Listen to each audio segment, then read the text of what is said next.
Welcome to the Beyond Body podcast with your hosts, Mia and Holly. Join us for a sometimes fortnightly podcast where we explore all things mental health, being a messy human, and how to get the most out of this one precious life. and all the ridiculous stories in between. Welcome back, everybody. Welcome back, Cole. Happy to be with you on this Thursday morning. I love our little Thursday morning girly chats. Me too. I love it now that I'm in my new little spot with everything set up. My little backgrounds will probably change for a while I figure out what setting I want to be in. But let's jump into our highlight, low light reflection since we last had a chat. We actually only just did this a couple of days ago because we had our Beyond Body team roundtable. But what's been a highlight and low light in your part of the world recently? Highlight in my part of the world, Mill, has been I just actually had a little weekend away with my immediate family, and it was just, obviously going away with your family sometimes can be quite stressful, but it just was like everyone was just in a really good headspace that it just made it so grounding. I felt so present. It was a phone-free time as well, which I feel like just always makes such a difference, but just found so much joy in the small things. Had the funnest surf, met this really cool chick in the surf, had some nice pub meals, went skateboarding with my sister, did the Saturday quiz, like just the most simple things that bring me so much joy. So that was actually a huge highlight. Gorgeous. Of life recently. Low light, not necessarily a low light, but at the moment I'm just in my luteal premenstrual phase, and I think I've mentioned before on the pod, because I have PMDD, it's always a very sensitive psychological time. So I think when I'm just in this, which just requires a lot of sort of introspective awareness, I just take things a lot slower. I have try to bring in a lot more softness just to harden any potential hard edges that I may be experiencing. Yeah. But I think it's just also like a level of acceptance. This is just something I'm always going to have to do. And I also feel okay with that, I think. Yeah, I get it. I think it would actually be a really good idea for us to do an episode at some point about like women's health and eating disorders, PMDD. And I just shot a campaign around this, and there's so many intersections with different issues that affect women and how it impacts body image and sense of self and mood and a need for control. I just linked up with the endo clinic where I've just moved to, as from like my professional perspective, but also as a patient. Because once I told them what I did for a living, they were like, "Can you come in and work with us?" Because we're seeing so many intersections. So I think it would be a really great episode for us to do. There's so many people experiencing these two things, that interact with each other all the time. Absolutely. And obviously the difficulty is that there's so much unknown about so many of these intersections. And even PMDD as well as endo, there's still such a small amount of information and education around these areas, because there is just so much unknown. So people are just kind of left out there like need to just figure it out. Yeah, and I get it. Like, I think that I went through probably the acceptance phase a couple of years ago with endo, and then I was diagnosed with psoriatic arthritis last year. So I feel like I'm back in that. I'm now having to go through another acceptance process with a second chronic illness. But I feel like with the endo track, I'm a bit more in the like making peace phase, even with some of the life choices I've made with like moving to a more peaceful area where I can be more in the sun and in the salt. And, that was a big move for me for so many reasons, but my health was actually one of them. I wanted to see how much I could get back to my baseline and go, okay, if this is how life is now, how do I actually manage that and cope with it and accept it, but also have peace with it? And it's trying to make peace with something that is inherently unpredictable. Yeah, isn't it so interesting? I have so much grace and just like my heart goes out for so many people who are struggling with chronic illness. My best friend Ava, who's been on the podcast before, she's a type 1 diabetic and has been since, she's was 8 or 9. And just the amount of effort and like intention she has to put into her health every single day, I just am in awe of that. I also do think that when you're struggling with something like physically or psychologically, it does force you to pay attention to your body. And I think that is like a great thing that comes out of it. It's like, like for you, it's forced you to have to slow down. It's forced you to have to listen and pay attention. I think when having any of these conversations, it's so important to realize that you and your body are on the same team. Right? It's like, it's so easy to be like, why is this happening? Like, why is my body working against me? And it's like, it's actually doing the best that it possibly can given the circumstances. So always that bit of self-compassion, I think just goes such a long way with these conversations. Yes, absolutely. Low light for me recently has actually been similarly health related, which is that you were actually meant to come and stay on Sunday night, which I was very excited about because I have my first house guest. And I was so excited to have my first house guest. And then on Friday, I went down like a deck of cards. I had the most vicious, virus I've had for some time, and just was in bed completely comatose for 2 days, which I probably really needed. Speaking to the needing to listen to your body, I could really feel that coming. I said to mum only probably a week before someone else asked me to do something else. And I was like, I really need to say no to this because I can feel I'm at the outer membrane of my body going, we're about to throw something at you, which is going to force you to come to a stop. So that listening to my body in a chronic illness sense, I feel like I'm much better at, but I'm not really good at the long game of steering myself out of the skid of something else hitting me, because I always forget, yes, I can manage my chronic illness, but it leaves me really, really vulnerable from an immune system perspective. If I come across something, I'm probably going to get sick from it. And so I have to accept that I can't just navigate life like a bull in a china shop. I really have to be very intentional about everything I'm doing and embrace the word no more. I wholeheartedly feel this for you, Mel. It's all about preventative care, all about that nervous system preventative care. Ollie's always like checking in with me, being like, "So the word no, how we doing with it?" And I'm like, "Not great, but it's a lifelong mission." Highlight has been the difference it has made moving down here already in terms of like just mental health, physical health to an extent, happiness, like calm, peace. Plugging in with people in the community has been amazing, like just being embraced by people in the community and already making like these new connections and friendships, and has just been beautiful because I know this area well, and I have lived here incidentally over the years for short periods of time, but I've never intentionally moved down here to like a life down here. You know what I mean? So yeah, and it's just, as you know, like it's an incredible part of the world that has beautiful people, beautiful places. I'm still trying to fill Hollywood propaganda to make her move down here. Yeah, it's not off the cards. Well, I'm not really on the cards yet, just either. As far as rent goes, it's also just a really sound economic choice because it's very, very reasonable. But yeah, just week after week, I was kind of waiting for the point where I'd go, "Ooh, have I made the right choice here?" But it seems to just be strengthening that I think this was definitely the right choice. And also, like, give yourself like 3 to 6 months to settle in a new place. I think it's so easy to, particularly our minds always want to figure out, like, was this the right or the wrong choice? And it's like, it's never that black and white. It's never that simple. I think it's like, there's so much that goes into moving into a new city, a new house, into a new relationship, a new job. And you really just need to give yourself that time to recalibrate to everything that is new. And that it also, like, of course, there's downsides to everything. And, you know, there's like the pink cloud period and then everything kind of settles. So, yeah, as you said, not putting too much pressure on even knowing what the outcome is yet, just being curious about it. Speaking of a bit of that flexibility, curiosity, etc., that kind of leads into our topic today, which is one we've referenced before, which is navigating recovery through travel and going on holiday. This comes up all the time in our client work. It comes up all the time when we get general Q&A requests and, you know, some of those questions coming through. So we wanted to talk today about some of the common concerns, questions, etc. And as we always do, we sourced some questions from the people. And this feels very, very timely because I personally am going to Bali in just under a month for 2 weeks. And that's for a bit of work stuff, for a little bit of holiday stuff. And if there's anything that reminds me of how different my life is now to when I was unwell, it is when I go on holiday. Absolutely. I mean, traveling and holidays are like my favorite thing. So I'm so excited to actually talk about this. But you're right, it is something that comes up all the time because naturally, I think being able to move around and go on holiday, it's something that everyone's going to desire sooner or later.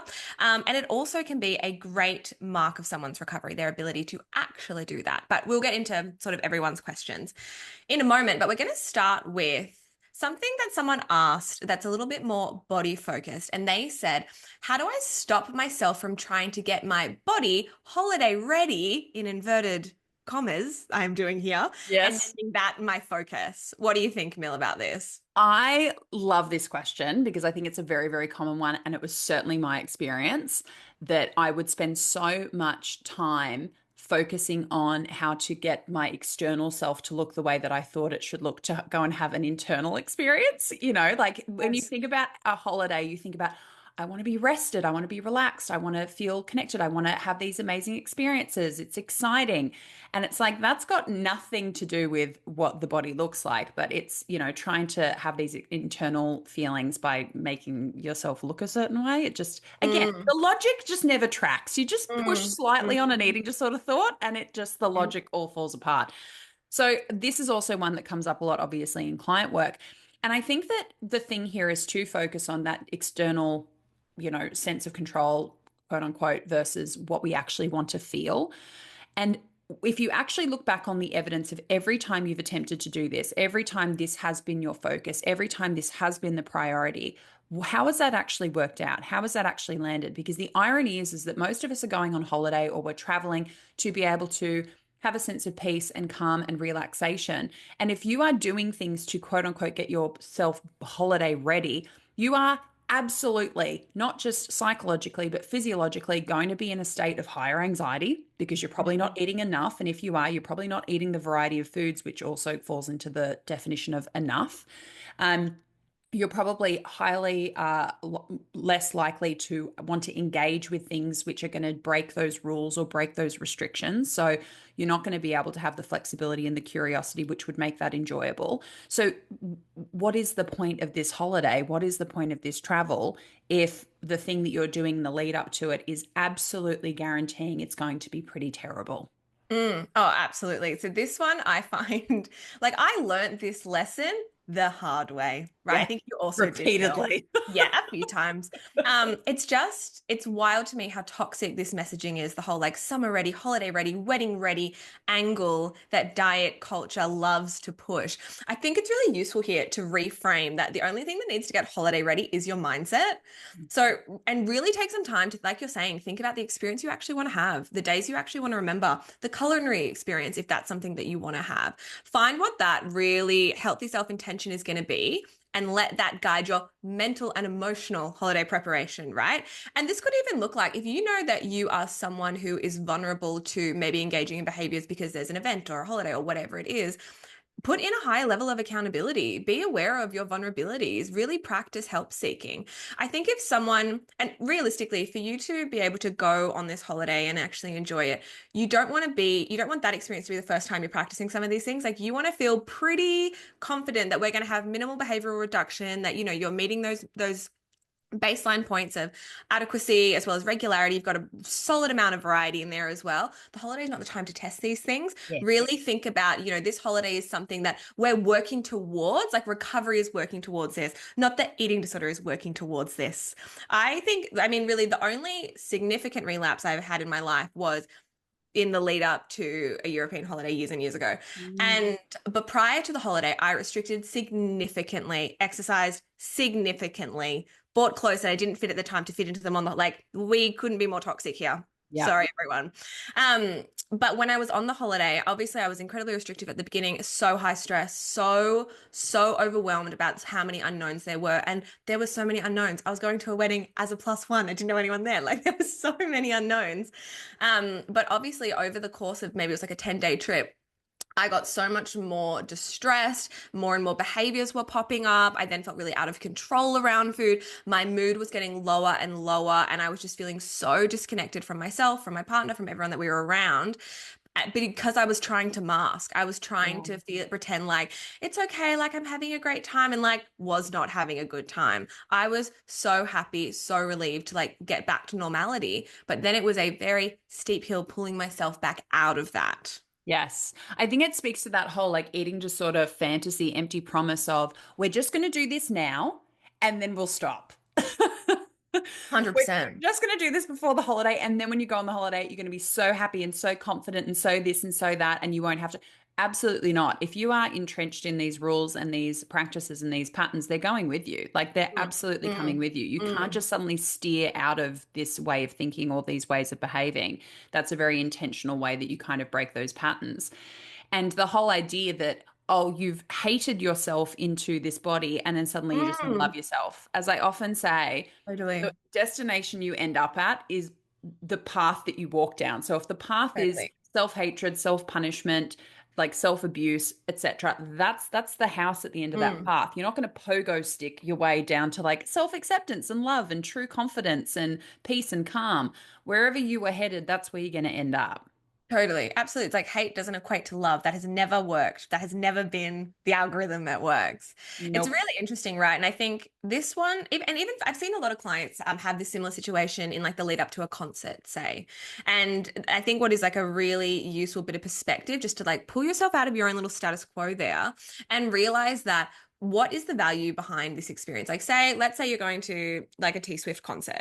Like if you were someone who like absolutely loves Taylor Swift and you have like starved yourself so that you fit into a little sparkly outfit, so whom no one is going to notice, no one is focusing No on one's you. looking at you. Literally, you are not the person that people are All looking looking at. in the same direction and it's not at you. Exactly. Yeah, and think about like you want to remember the feeling, and the feeling is going to be so dependent on what your emotional state is at that moment. Yes. And also, it's just like the memory retention. If you are not eating enough, you are not going to. The amount of times I've said to people, I think it was this year, I think it was that year, I can't really remember. I'm the worst. I'm the worst narrator of my own life from when I was unwell because I literally just don't remember certain periods of my life, really important things. And Yeah, holidays and travel yeah. was one of them. Before I moved back from London, which was probably at the peak of my eating disorder when it was really, really dominant. I did a little mini trip before I headed home, which was Barcelona, Marrakesh, Rome, back to London, and then I went back to Sydney. Oh, I remember barely anything. I remember a lot of walking. I don't remember really looking like I was looking around, but that wasn't my inner self-talk. And I was so full of anxiety and so hyper aware of myself and so hyper aware of other people and how they were perceiving me. That's what I remember, which is like night and day from my travel experiences now. Mm-hmm. Such a different experience. And it's hard to reflect on those times and be like, wow, I wonder what it would have Painful. been if I wasn't dictated by this illness at the time. Yeah, I find it even hard. Like, I don't go looking at those photos, but sometimes Facebook will pop them up from like Mm. when I went to traveling around Southeast Asia when I was in my early 20s. And then obviously when I went to London and I was going around Europe, they're painful to look at just because I know how like empty those experiences actually were versus what I wanted to make them look like. Exactly what you're saying there. That is one of my biggest takeaways from those years in which I was unwell, where there was a hell of a lot of masking that I was okay when I wasn't, because it just pulled me further and further away from actually being able to tune into authentically who I am and what that experience would actually look like. Yes, absolutely. So this one's interesting because I think it's really context dependent. Mm. Thoughts on bringing safe foods when you travel? So Thoughts I on have a few thoughts on this. Look, if the reason for bringing safe foods is to ensure that you have an easy like grab and go snack before you can make it to a grocery store, great. That's very protective behavior. Obviously, this is like you're saying it's so nuanced to the context. Like if you're going on a camping trip, yes, you're taking all your own food. If you're headed to Europe, ideally, absolutely not. Mm. If you feel a need to self-cater a trip with your safe foods, to me, without knowing, the details of the context, it sounds like travel should maybe not be a short-term recovery goal for you, but rather actually focusing on maybe more variety and spontaneity that will then support travel in the future might be a better goal. What Yeah. do you think, Mil? I agree. I think, again, context dependent. I think if you are somebody who is aware that you might run into some situations which would be Mm, way too challenging, but not all, and you want to have that as backup, yeah, then great, fantastic. I think that that's just smart. I think that I yeah. did that for years. I tell clients often that I was like a squirrel. I had, protein balls in my dashboard. I had them in every single handbag. I had them in my desk at work. I had backup food pretty much everywhere I was because I didn't want my eating disorder to get that opportunity to go, I'm too overwhelmed in this moment and nothing is the better alternative to feeling uncomfortable. And it's like, well, no, I actually now have this other alternative that I could also consider. So I think if it's there as a backup option, if you run into something that is really just beyond the pale of what is too challenging, I think if, as you said, like you're catering pretty much your whole experience yourself, again, it kind of comes back to what's the point? Why are we going? Food is obviously a big part of travel, especially if you're going somewhere where that is a culinary experience that is exploring a different culture and being able to be spontaneous, and most importantly, being able to join in. If you are on holiday with people, or it's an experience where you're trying to share with others, food is a big sharing opportunity. And to not be able to join in there, I think would be an indicator that maybe we're jumping the gun a little bit and we might need to do a little bit more work before putting something like that, literally and figuratively, on the map. Yeah, exactly, Mel. I think what we've both witnessed with clients is that there's sort of this threshold. Like in some cases, if some of those fundamentals haven't been practiced enough in just the day-to-day life, that also includes, a big chunk of emotional regulation work, challenging rigidity, etc. Travel can really bring up a lot of setbacks for someone in their recovery. But I think if someone is kind of at this point where they've practiced some of those things, they don't yet have the evidence to know that they're going to be okay, but they're feeling like they have that, and they have enough practice under their belt to be able to take that next stress, right? To be able to put themselves in that place of discomfort, because travel is always going to bring up a level of discomfort and unknown, whether or not it's to do with food, whether it's not losing a bag or not knowing how to catch the train, right? Like whatever it is, the language barriers, right? Like you need to feel at least ready enough to put yourself and having a desire to put yourself in the discomfort, not just assuming that if I take these foods, like I'm going to be okay. Because ultimately it's trying to create a sense of safety in an environment that is not actually inherently meant to feel safe. You're not actually meant to feel 100% like I'm in control, I'm safe in this relationship. You are meant to trust that you can support yourself in these different experiences. So I think, again, bringing safe foods, if that was the plan, I'm going to take safe foods and not challenge myself, it's very limiting to the amount of growth that someone could take. Completely. And I think that's why, obviously we are doing our next retreat in August over in Bali. Why I think that's such an opportunity for people, because obviously it is a pretty safe container, given I think that we do a fantastic job of being able to have, that sense of structure and also freedom and curiosity and exploration.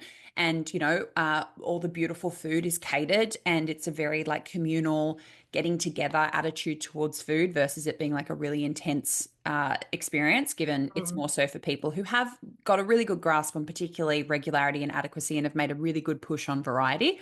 So it's all not super scary and overwhelming. It is more about curiosity with that support underneath you as well. But that there is enough space there to go, okay, I need to have put in some of the work to be able to get myself to this point, but I'm leaving something open to be challenged as well, right? It's a little bit of mix, and it's a bit of both, where you can do enough work around rest that the idea of like being in your hammock on your balcony reading a book is lovely, but it also could be a little bit of a challenge. It could be a little bit uncomfortable. So yeah, I think that combining all of those things together is such a lovely like celebration of recovery, but also that opportunity to go, okay, if that's something I would like to work towards, I would like to have that flexibility and spontaneity. I need to have put a decent amount of the work in first without being perfectionistic and thinking I have to be all the way baked. Yes, you definitely don't have to be all the way baked. No, you can be a little half-baked. You can be half-baked.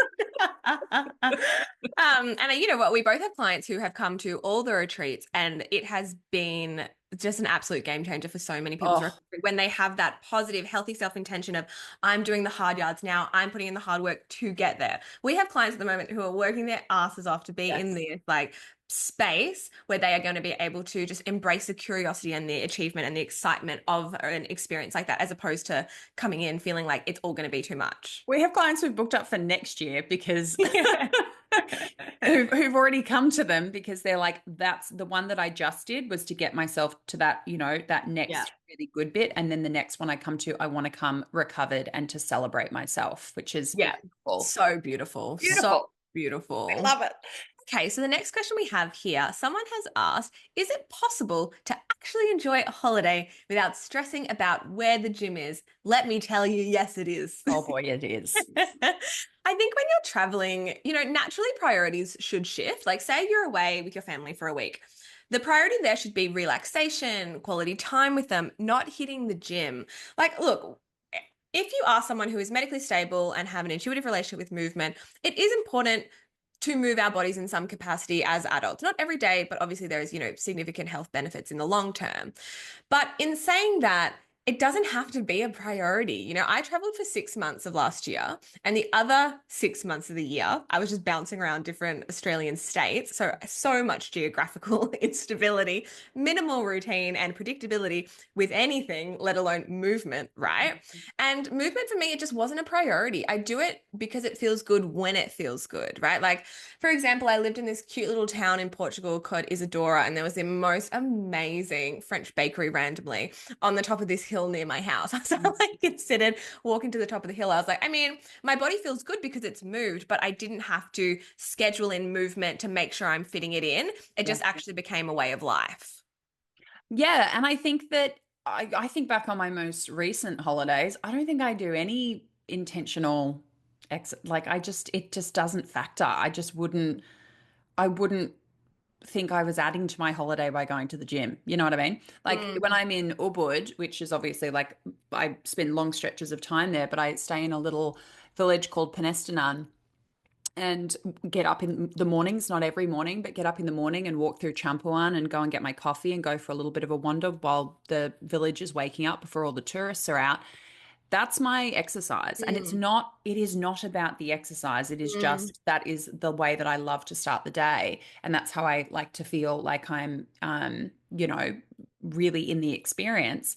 mm, But I can't imagine Googling gyms in Ubud. Like I just can't. I'm even mm, like reluctant to go and do like a yoga session because that feels too structured to me. You know what I mean? mm. So I think that absolutely there is a way because that's not how my life was before. That would have stressed me out enormously. And I think much like the safe foods question, this is a really good barometer of where you're Yes. at, which Yes. is can you go a few days, a week, 2 weeks? Like I'm going to Bali for a little over 2 weeks next month. That's not even a consideration. It's not even a concern. Can you go and keep asking yourself, like keep stretching that amount of time out. How long could you go before the little anxiety spark started to go up to say, no, that feels unacceptable. That feels like I couldn't cope. That feels like it would start to really wear on me psychologically. So I think it's a really good means test about if you're really honest with yourself, how long could you go without that intentional movement? And that might give you a really good indicator about what work you need to put in before you get to that point. Yeah, exactly. And I think the whole idea of really practicing non-structured movement as well is super useful. I like that point there you made of being in the experience, like when you're walking around Ubud. I find the same thing. Like when I go surfing, it is just that like the instant smile on my face when I start paddling on the board over the waves. It's like this is not about getting in a workout. This is about my soul being enriched by the experience. I think surfing is also a great example. I know sorry everyone, I like talk about it all the time, but I just actually really love it. It's such a great way to actually practice some of these things because you're never guaranteed, like, you don't know if it's going to be really hard or really easy, right? Like sometimes I'm just literally out there, I'm just sitting on my board and I'll like try to meditate until a wave accidentally comes and I get pushed off my board. Yeah. Like there's no guarantee that it's like actually going to be hard. It's literally just about like what is the experience I'm going to create here. Yeah. So I think flexibility here is a massive aspect. The only time that I did like an actual structured movement when I was on my travels was when I was in Paris and I walked past this reformer studio. I was like, oh, like maybe I'll do a class there while I'm here for this week. Huge mistake. It was in French. I mean, I actually knew that going into it, but You're like, I was like, it's I fine. mean, you like copy what everyone else is doing, but I think reformer particularly has like so many cues and like the only color I know is like rouge. It's like I didn't know what any of the other colors were. I think it was so stressful for me and also the instructor who was like talking in French, looking at me, and I'm like, so Je that was actually m'appelle. J'habite Australie. But that was literally the only time. Yeah. So yeah, I think that the answer is that yes, it absolutely is possible and it is so, so much better. And also it takes time. And this Yeah. is the other thing that I'd say about particularly holidays and these things that come around that aren't constant, like you're not unfortunately constantly on holiday, or like say it's Christmas or the chat we had with Saf last episode, Ramadan, like that's a month out of the year. It's not going to be all the time, but they are periods that can be investments in that next time that comes around, right? So I think that people put a lot of pressure on themselves. We see this a lot towards the end of the year or like New Year coming around where people are like, they suddenly want to be fully recovered in a month. And you're like, it doesn't matter the time of year. Your progress, your pace, your journey is happening just when it's happening and how it's happening. The period of time that's coming around, whether it's a holiday or Christmas or whatever, doesn't change the fact that you Mm, need to go at this pace for the long term. But people put a lot of pressure on themselves. They're like, so Mia, I've got a holiday in a month and I want to be like full food freedom, totally flexible, no anxiety. And I'm like, okay, well, that's not going to happen. But I think it's great that you want to have a holiday like that one day. What can we use? How can we use this holiday to ensure that that's going to be more and more likely each time you go away? And it's very cool because I have had a client in the past who went on holiday like once every 6 months, and it was so interesting. That was one of her clearest markers, was every, because she used to go to the same spot a lot, and so her experience on this holiday in this place was more and more evidently free every single time mm, she went. Like yeah. her ability to next time, like how she interacted with clothes, how she interacted with putting on a bikini, how she interacted with food, how she interacted and viewed other people, and how she felt about how they perceived her. It all just changed so fundamentally. But it's because Mm, she took this investment mindset, which was, okay, I'm going to do my best for where I'm at, but I'm also going to use it to look for the gaps about what I need to work on when I come home. So the next time I go, I've filled some of those gaps too. So mm, taking the pressure off that we have to be in this perfect place by the time this next thing comes around, but also, yeah, a bit of both. Kind of like we do at the retreats, like celebration and being able to use it as a time to reflect and appreciate how you got yourself to this point, and then a little bit of propulsion to get you through the next mm. phase you need to get through. Yeah, I agree completely because it's also going to be such a unique experience depending on like what someone's history is with traveling as well. And if they, like we both had really toxic experiences of previously traveling, right? Like that kind of fear can also like can inform how you're going to feel going into the next one. So I think meeting yourself where you're at and just using it as like this is just a cornerstone of your healing, right? You don't have to be healed by the time you go away is very Totally. useful because a lot of different things are going to come up, which kind of leads us into the next question as well. This person has asked, how do I deal with taking photos? It makes me sad to not be in them, but body exposure feels unbearable. I'm so glad someone asked this because it's such a pain point for so many people. Mm. Obviously, there's a huge amount of body checking that comes with photos. And I do understand this person. And a lot of people would just try to abstain from being in any photos to avoid that body exposure.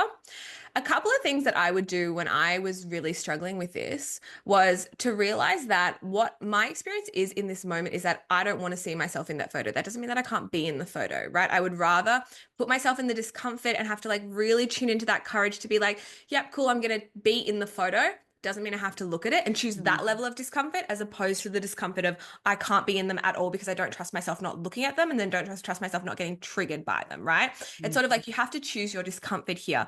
Something else that I would do is like I love film photos and disposable cameras. So they're the kind of cameras where like you don't get to see the photo until you go and decide to get it developed. So Mhm. you're still sort of getting these little like memories, but there's not sort of that stress of I need to see how I'm looking and the angle and that body exposure. But if you think about it in this sense, when we are like say it's the example of someone who's like covered up all their mirrors for body exposure, we can't keep up the covers of the mirrors forever. It is literally just going to be a stepping stone. So maybe, just maybe, this could be an opportunity where you start to slowly just maybe like take down some of the curtains from the mirrors. And that just looks like allowing yourself to be in the photo without necessarily looking at it.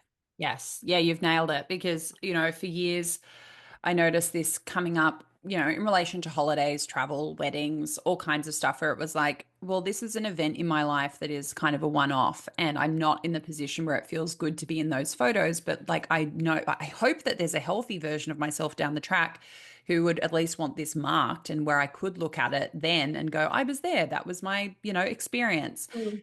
But that's the thing, is that there is a major difference between being in the photo and what you use that photo for. Because I will often have conversations with clients where they're like, oh, Mia, body image has just been terrible.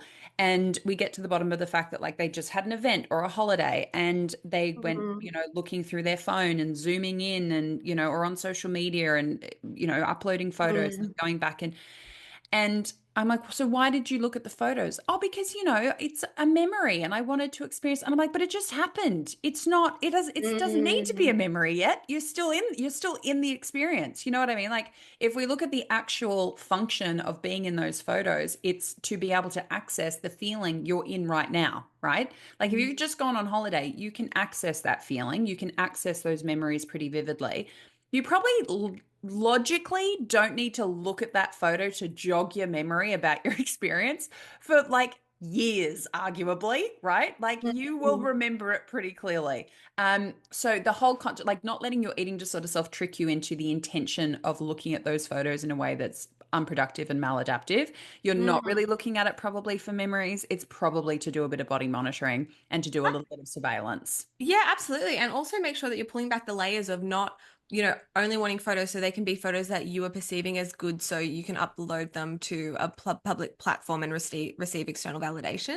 Like we Yes. just want to totally reframe what is the purpose of these photos. Yes, and being able to do it for your future self and like use that as something to help you reframe what photos are for and why you're in that experience, and what you're actually trying to cut. Like when you look at that photo, when you're kind of like what we just talked about before, when I look at those photos from when I was unwell and I was traveling, the feeling that I access is awful. Who cares what I look like? The feeling is awful. I remember how Mm. I felt. So that is the actual function of these photos, is to reconnect you to the experience, the sort of, yes, the visual aspect of it, but much more like what it was like to be in that experience. So if it doesn't feel good, then if you use that photo to then monitor yourself, you're only going to you're only going to attach a bad feeling to that photo, Mm. as Mhm. opposed to leave it alone and let your healthy self connect to it later in a way that has the full context and go, it Yes. that didn't have to have a negative connotation because I didn't then use it to flagellate and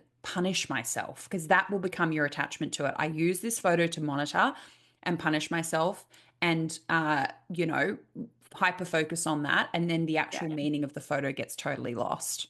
Absolutely. I think you're so spot on there. And like the main takeaway is like, don't let your eating disorder take away an experience from you because it's trying to attempt to soothe your feeling in present time when how you're presently feeling is impermanent. Yeah, and also it just doesn't work. Like we've Yeah. talked about, any body monitoring activity is not going to soothe. It's going to give Mm. you momentary numbing. Numbing and sedation is not soothing. It's not healing. It's that thing that I talk about, which is it's just another version of body checking, which brings you closer and closer and closer to the tree trunk versus being able to see the whole forest, see your body in its full Yeah. context, see your body within the context of you as a whole person having a human Hmm. experience.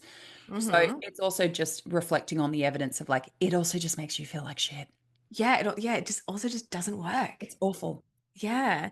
So the last one that someone has sent in, they have said, I did well on a holiday, but how do I keep up the spontaneity and variety once home? I would say, first of all, great that this was the outcome. Well I would done. say, yeah, it's amazing. Really take some time to self-reflect and ask yourself what's really supported the spontaneity and increased variety, right? Because the thing is now you have the evidence that you can do it. I often see that someone sometimes if they just get plucked out of their current environment and put in a different environment, it opens them up to so many more ways in which they can challenge themselves, so many more opportunities to evolve and grow. I am a bit of a firm believer that you can only grow so much in certain environments, and whether that's a location, a job, a relationship, etc. And Yes. sometimes you actually just need this bit of a circuit breaker to prove to yourself like, oh, I actually can do different things when I'm in different environments. Hmm.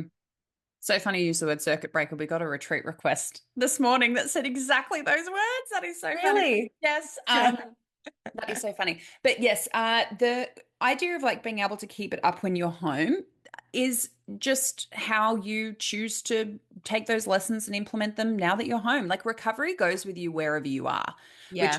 I think that's the other thing people freak out about with holiday and travel, where they're like, oh, it's going to be this major change. And it's like, you're still you, food is still food, the time of day is still the time of day. Like it's actually like the formula just goes with you wherever you are. So if you found that that formula helped you, whatever it was, whether it was taking yourself to a restaurant you didn't know. You can replicate that here, or going to a cafe or having somebody order something for you, because Mm. often that will happen. You'll have preset things on holiday that you didn't choose, or you don't know what it's going to be. Having somebody cook something for you and you don't know the ingredients, you don't know how it was prepared. There's a multitude of ways that you can replicate that, which, spontaneity and variety don't just belong to holidays and travel. They're everywhere if you want them to be. So, yeah, I think it's just about being intentional and going, okay, what are some of the things that made that possible traveling? And now how can I find a way to match it up with my environment at home? Yeah, maybe a big part of that is like planning less. I think a lot when people there's a need, absolute necessity for a lot of people when they come into recovery to have a lot of planning in terms of what they're eating, what they're buying, scheduling, cooking, grocery shopping, etc. But maybe this experience has given you enough evidence to realize like, hey, we can actually maybe plan a little bit less and naturally just invite in a little bit more spontaneity, a little bit more flexibility. And maybe that looks like just deciding like, I'm just going to choose whatever snacks I want when I go to the grocery store, like not having a plan in place, having, like intentional spontaneity, right? Which might look like going out to like somewhere new every week, right? Or letting someone cook for you, like an experience like that, just to keep up that welcoming of discomfort and of the unknown, because realistically, you can't grow in your comfort zone, right? So often, if your zone has gotten quite comfortable, you really have to look at the edges and be like, how can I push myself out of this? Yeah, I used to do it at cafes. Like I'd go into a cafe and I'd get a pastry, but I'd say to the, barista, what's the most popular, or what's your favorite? Mm, Just give me that, mm, right? Or like I used to do it actually sometimes if I'd order something off the menu and it wasn't available, I'd say to them, mm, like, because I don't have any allergies or anything that would prevent me from being able to eat anything. So I would say mm, to the waitress, like, what do you think is the best thing on the menu? Like, truly just bring me that. And yeah, it was scary, but that is the kind of thing that would happen overseas or on holidays, that you might mm. have a buffet or a preset menu, or, maybe you're on a tour and like the restaurants have been organized and there's a set menu, whatever. Like there are ways that you can do it, which are yeah, going to take some effort from you to make yourself do it. Like you're not just sitting at the table and having it brought to you. You Mm. are actually having to ask the question or say something, but ultimately like the outcome is the same. Yeah, and also I think there's such a beauty in realizing that like you actually are going to be okay if you're eating slightly outside of like what your, set idea of like normal eating through recovery has been, right? Whether you're following, 3 meal, three snack, that it's also okay to like eat more, eat differently, eat lunch at a different time, like for example, like European lifestyle, everyone gets up super, super late. Everyone drinks at lunch. Every time you go to a restaurant, you get brought like a little packet of chips and nuts every time you're ordering something. And just being able to have a level of okay, I'm just actually going to do my best to surrender to this experience and put myself in the discomfort so I can achieve more of what this experience could offer me. Yes. Do you think that travel holidays has been like one of your biggest rewards for the recovery work you did?